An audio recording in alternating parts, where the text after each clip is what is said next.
Okay, so this time gagawa tayo ng simple collage from 3 pictures.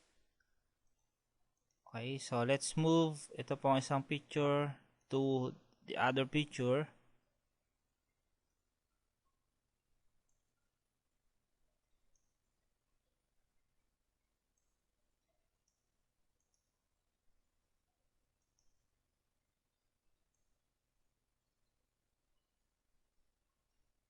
Okay, and we will create a layer mask. Dito po sa bottom ng layers palette, we add layer mask. Okay, so from the layer mask, mag-create po tayo ng gradient tool.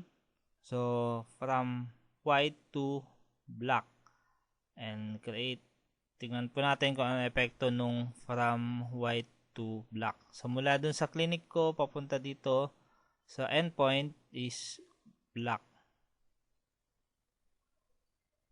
Okay, so yun, no?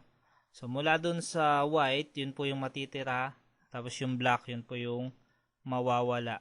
Okay, so baliktad po. So press X para mag-exchange po yung ating foreground and background.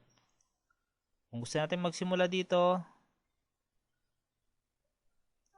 okay, so let's choose linear gradient po dito.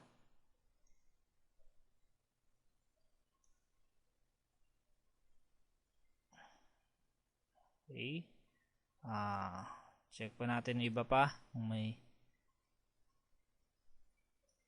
Okay, so that's a better effect. So makikita nyo po dito mula sa black papunta sa white. So yung white, yun yung ma-retain, yung black, yun yung matatanggal ho. Okay, okay, so and let's drag another picture.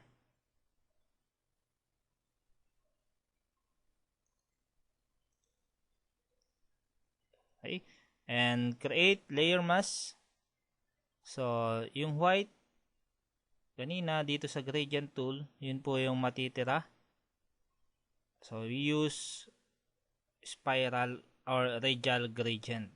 Okay, so white po doon, tapos papunta ng black. So ito yung titira natin, yung head.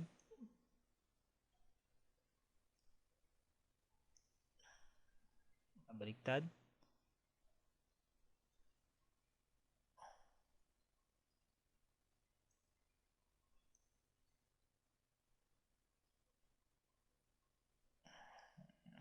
Lakayan pa natin ng konti hanggang dito. Okay, konti pa para mas malawak ko yung mare-retain. Ay, medyo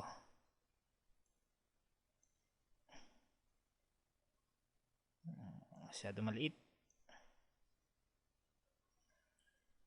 Okay, so if you want that effect, so that's it, no? So we use gradient to create a layer mask para ho itago po yung ibang part ng picture. Okay, so nakatago lang po yan pero intact pa rin po yung mga pictures. So pwede nating ilipat-lipat. Okay, yan. Okay, so we have created a simple photo collage from 3 pictures using our layer mask and a gradient tool. I hope na may na-pick up po kayo from this tutorial, and thank you.